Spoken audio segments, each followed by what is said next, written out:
Mira Business FM, Dubai's home of business radio.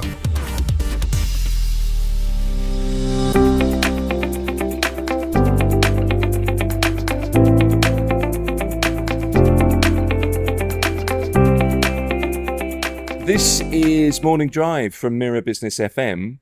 This morning we're live from Futtaim, Volvo's brand new flagship showroom. It's on Sheikh Zayed Road. And the topic today is kind of the future of premium mobility plus cars plus more. And our guest is Carlos Montenegro, who is the Managing Director of Trading Enterprises Futtaim. Carlos, it's great to meet you. Good morning, and thank you for being able to host you here. It's a pleasure for us as well. It's great to be here. We're kind of sat comfortably in the middle of your new flagship showroom on Sheikh Zayed Road. Volvo is Swedish. The delivery is distinctly kind of Futtaim at the same time, Dubai as well. But it feels less like, it's not really like a car showroom. It's a bit like a high-end retreat. Absolutely, I think you spotted correctly. So Futtaim has been partner with Volvo for more than 20 years already in the country. This new showroom actually delivers the Swedish welcoming simplicity, as well as the luxury touch that always Volvo wants to give to all the customers through a personalized experience, right? Let's say when they enter to the showroom. Yeah, it's how it feels. It's that kind of Swedish aesthetic, almost a Scandinavian aesthetic. What was it about now that was the right time to make this kind of investment in Dubai? Yes, I think Dubai, we know, is a vibrant city, and what we have seen is that there's a lot of spectrums of customers, right? Wanted to have a different experience when it talks to mobility.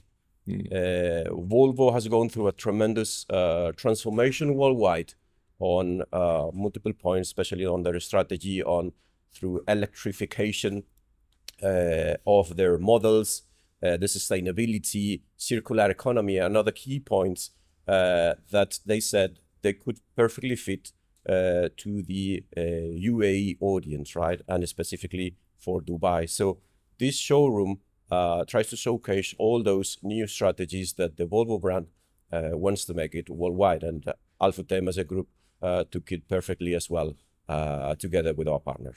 I mean, you've been a partner with Volvo for something like 40 years. What does this signal about your partnership and maybe the next 40 years? I think this is as you see, we are in Sheikh Zayed Road, so in a very premium space, with a significant sized showroom, right, of nearly 4,000 square meter and hosting more than 20 cars here.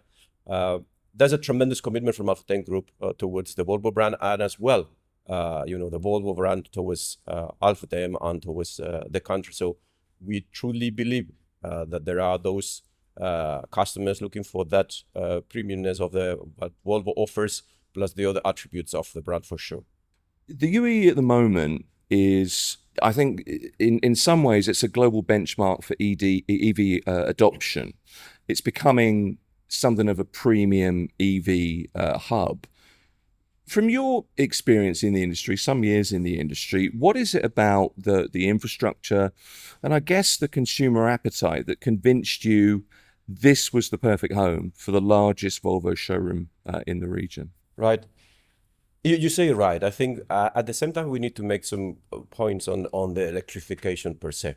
Right. What we have seen in the last years is that even though there was this tremendous appetite to electrify everything, it's also been clear that depending on the region, depending on the customer, the full electrification was not exactly what they wanted.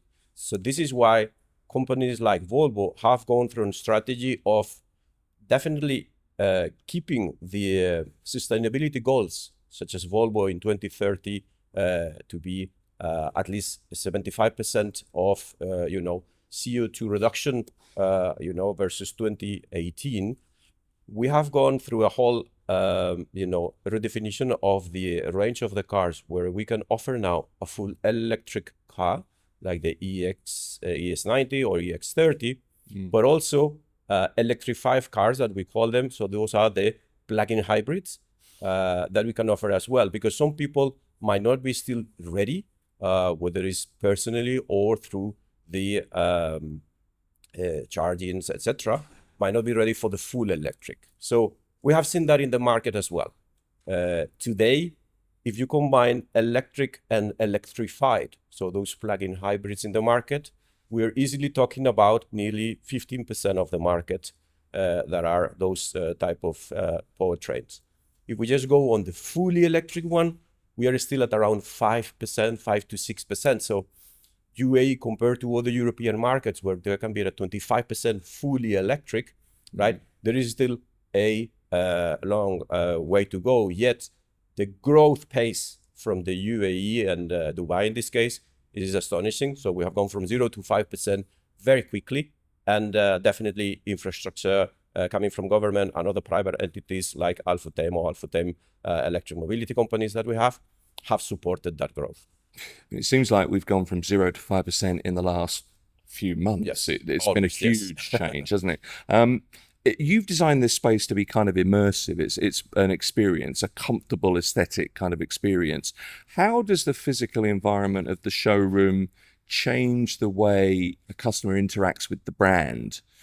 Because, you know, obviously cars traditionally associated with engineering and safety and, you know, oil and all that stuff. How does the feeling in here affect things? I think, as you can see, you know, from a design point of view, we wanted to make it a very, welcoming environment. I think as we talked at the beginning, you know, that Swedish welcoming, you know, the touch of the boots and recycling materials that we use as well, making very welcoming. You see also the layout from where our sales executives are sitting, etc. It doesn't make so aggressive selling as well, as we could say, from all the showrooms. Again, it's more of enjoy the place, enjoy the cars, and then if you want, you know, we definitely will host you and will we give you the right explanations that you might require. I'm interested in your kind of the centerpiece car here, really. First of all new, fully electric. It's the ES90. What is it about the UAE that made you think this is the place to launch it?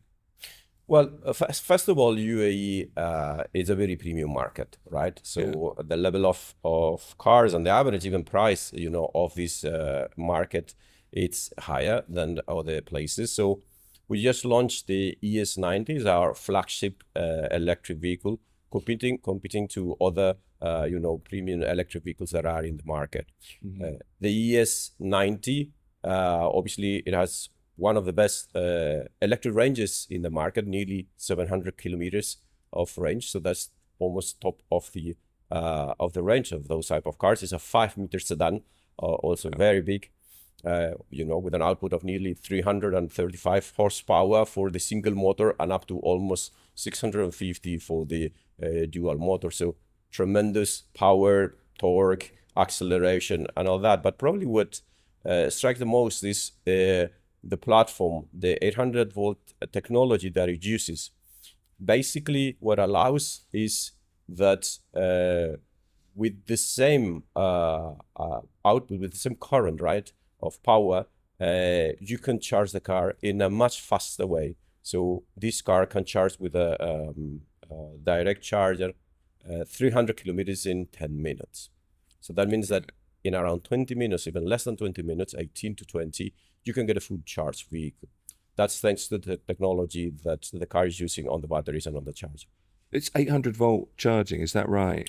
Correct. Yeah, okay. I mean, buyers are often skeptical about EVs replacing the sedan experience, but if you've got 700-kilometer range, which is huge, 800-volt charging, are we finally at that kind of tipping point where performance and practicality kind of meet, don't they? Yes. For the adoption of electric vehicles, I used to think of what I call the 3 A's, right? Let's call it affordability, availability, and anxiety, right? So the affordability goes first because a few years ago, buying an electric vehicle was expensive, right? It was very expensive, especially compared to what you will pay what you will pay for a similar petrol engine car. Sure. Right. Today, this car starts with a range, price range of around 235,000 dirham. That's very parallel, right, with the same segment sedan, that you could get in that market. So affordability now, let's say, tick. Availability. Before, you used to have electric vehicles that will look maybe like a cart, golf cart, or weird designs, right? Those were the first ones. Yeah. People didn't really, you really need to be an innovative, entrepreneur or precursor, something like that, right? Early adopter if you wanted to buy an EV, and you will be pointed. Now, there is many more available electric vehicles that look very nice, right? ES is one of them. And the final A that I was saying was the anxiety. So as you perfectly said, the first electric vehicles will had a range maybe of 200, 300 kilometers in paper, but in reality it was 150 to 200. That was maybe too short. Yeah. Today we're talking about ranges of around 700 kilometers, right? Give or take, you put air conditioning, you put the car 120 kilometers an hour, you might make 500. Well, still 500 is significant. Mm-hmm. Plus you can charge those cars now in multiple points in the city, and as I say, with a direct charger, with a quick charger, you can go up to 300 kilometers in 10 minutes. So that's not stopping you anymore. So you're totally right. I think those barriers are falling more and more and faster and faster. So people and the adoption on EVs now can really go, and it's lesser than an excuse as it could be before. Exactly. It's finding a way around that, isn't it? Around the objection, I guess. Volvo's always been, as far as I'm aware, synonymous with safety. That's one point to make. But I think now, in lots of ways, you're synonymous with software.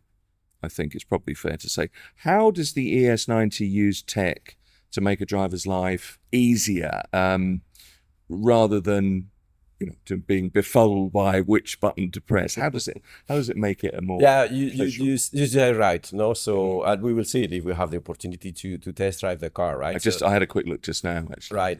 I think the ergonomics, right, of those electric cars have advanced significantly. Yeah. Volvo wants to be distinguished not only for the safest brand in the world that always has been, or with the sustainability as well, using recycling materials, on the building of the car, using platforms that can be quickly recycled when it's the end of the life of the car as well. But also, they want to be considered a software technology company within their cars. So over-the-air technology, multiple safety features that are also technologically and software oriented, and also the way the car interacts with you as the user are key components of those new vehicles. Charging anxiety is often listed as a hurdle. You've mentioned it yourself there for luxury buyers. What role does charging tech, the tech that we've been talking about, play in attracting new EV customers? 800-volt technology that this car uses is used also with all the very limited premium brands such as Porsche or Lucid or the key cars. Normally what you have is a very simple formula, right? So you need to, this car has a battery of around 100 kilowatts. So you need to charge kilowatt hours, and for that the formula is volts and amperes, right? So this car can charge at a 800 volt pressure, call it like that. So that means that you multiply the 800 volt with the amperes that you need to input. More volts means less amperes, right? So that means that this car can charge, and because it needs less amperes, the temperature, right, that the battery reaches and the whole system reaches as well is much less than other electric cars in the market. So what it means specifically for a country like this is that the output you get with a lower temperature, right, it allows you to charge faster, it allows you to deteriorate much lesser the batteries of the car and the whole infrastructure because of that new technology. Okay, and customers, once they understand that, once you learn that, all of a sudden the attraction, I guess, is just higher. 100%. So at the end, what you're showing is high-tech technology, a quick charging of your vehicle, and a long-lasting life as well of the batteries. Okay. How do you support a new ES90 owner from the moment they leave this showroom to their first kind of long distance drive? What's the journey of owning the vehicle? Well, obviously, the first thing is assurance, right? So we give up to 8 years battery warranty. Okay. So that's normally the first kind of point that a new electric vehicle owner will tell you what happens if the battery fails. That's a huge warranty. Funny enough, the batteries normally don't fail, right? Yeah. Actually, they are even more reliant than the petrol engine cars. Yeah. But still, definitely, we will provide those 8 years battery life warranty, right? Then, as we said, there will be, if required, multiple over-the-year updates on the car. Plus, then there will be multiple offers that the Volvo brand will provide to the customer, software-oriented, that could even improve the performance of the car or some of the features of the car in the future whenever they are introduced, and those will be again uploaded automatically over the air in the car. So those are multiple technologies that are added now to the cars. I think we need to think on an electric vehicle of a piece of software with wheels, right? So it's not a car anymore. A car will drive from A to B point with 4 wheels. This is a software machine, right, that actually drives. See, there's a transition you have to make, isn't there, between your traditional vehicle and an EV. We talk about that a lot on this program. It seems like 5 years ago, people were asking, will it start? Will the software boot? Those kinds of questions. Today, it's more like, how does it integrate with my life? So I'm wondering, how have your conversations with buyers, with your customers, how have they changed? You have, I think, there is a transition as well in generation, right? So probably an older generation might still want more about the performance of the car, the durability of the car. Those things are definitely important. But there are newer generations that look more of that integration with me, with my phone, right? With my overall ecosystem, right? Where I live with my media, etc., etc. And that is where, the stand from Volvo on being a software company, gets really, really important. At the same time, we as Futtaim Group also have taken a big and strong directions towards an AI group, right? And multiple significant investments from both the group and also together with our Volvo brand are bringing us, to that speed. I think the use and the interactions with those AI technologies are going to accelerate even more that trend that you are mentioning there as well. I mean, modern luxury isn't just about nice leather seats and a walnut dash anymore. It's about sustainability. It's about ethics. As part of a package, not a separate initiative. How does Volvo view modern luxury, and how do you package those values so that they appeal to high-end buyers here in Dubai, in the UAE? Right. I think that's a very interesting question, and for sure there is a lot of new players, especially coming from Far East Asia, that bring those type of perceived quality products. A lot of shiny screens, a lot of screens, a lot of lights, huge. And actually, I used to say now there is no bad car, right? All of the cars are amazing. The design are impressive. But at the end of the day as well, I mean, you have these long-standing brands like Volvo that obviously they are also adopting all those things, like those softwares and new software technology, new ways of adapting those softwares and technologies to their cars, but keeping their principles and their core roots very deep. So Volvo is a Swedish company. Sweden is always identified with those sustainability, recycling points. So obviously, as I say, the usage of technology and new technologies like the 800-volt technology is helping to charge the car in a more efficient way, let the batteries last for longer. That's one critical point. Volvo has made a very strong point as well on sustainability. So as I say, by 2040, they want to be a net zero company, and they have kept that promise. By 2030, around 75% of the 75% of the CO2 will be reduced versus 2018. That's a pledge they have done as well. Majority of the plastic used in the car now is recycled plastic. They have also a commitment towards where they extract the minerals for the batteries, also in a more sustainable way. And at the same time, they have a tremendous focus on the end of the life of the car, how the batteries will be recycled or reused, how the components of the cars will be recycled or reused as well.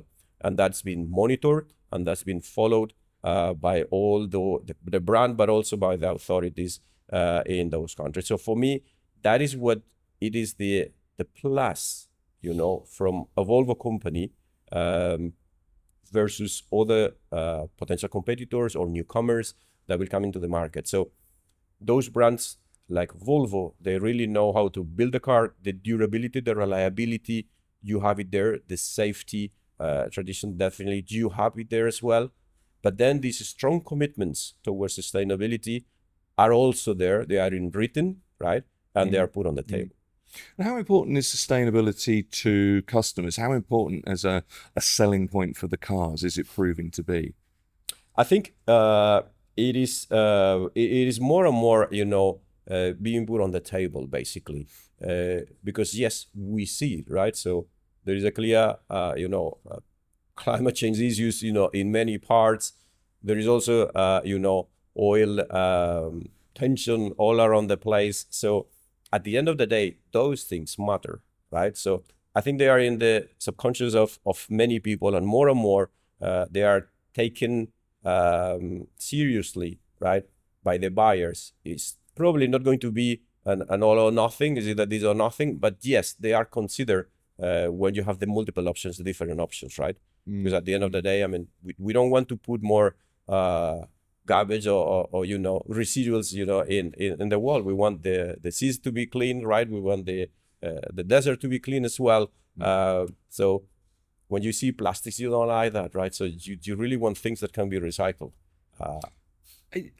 Just a couple more questions. I know we've got a few more minutes left, but this is a really crowded market, a car market, the UAE, of course. I'm wondering how competitive it is, because the backdrop at the moment is we hear a lot about global markets slowing down. Obviously, the conflict here has been a factor as well.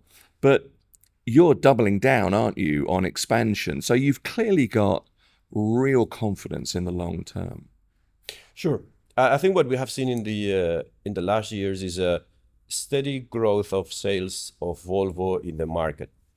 Volvo used to be a brand with what we would call the demographics of our customers were generally Westerner, that was coming to Dubai, etc., and they knew Volvo from Europe, and then they would buy Volvo here. Yeah, that is now being transitioned towards a more Arab customer as well, and even local customers. They are also considering Volvo as an option where before it might have not been the case. So this is a trend that we have been, in the past years. So, of course, the conflict in the region is not something that we desire added by any means. All of us hope that it will end soon. Sure. But what we see is the stability of the brand, right, and especially on the customers and the people that live in Dubai are believing more in our brand. So hence, the customers are coming more, and this is when we have said we really need to increase our presence and elevate as well the the experience that we provide to our customers. So this is why, of the reason of now Al Futtaim investing and betting for this new showroom together with Volvo. Final question for you, Carlos. How does Volvo plan to grow its electric footprint across the region? If you had to summarize the next decade, this is the crystal ball question, of course. If you had to summarize the next 10 years of premium mobility in the Gulf in one word or one phrase, what would that be, do you think? Wow. On the spot. On the spot. In less than years. So we are 26, we're really like in 36. Yeah. I think it's so that will be the electrification a la carte, call it like that. Okay. So basically, you will get the product that you need based on the needs and the requirements you precise. So if you want a full EV, you will get the full EV. Right. With the best technology, with the best software.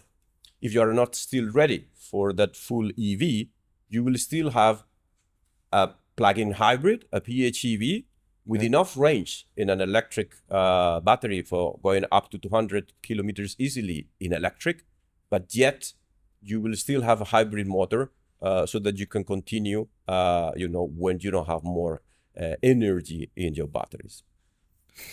Carlos Montenegro is the Managing Director of Trading Enterprises at Al Futtaim here in Dubai. Carlos, I appreciate you hosting us at the brand new Volvo showroom.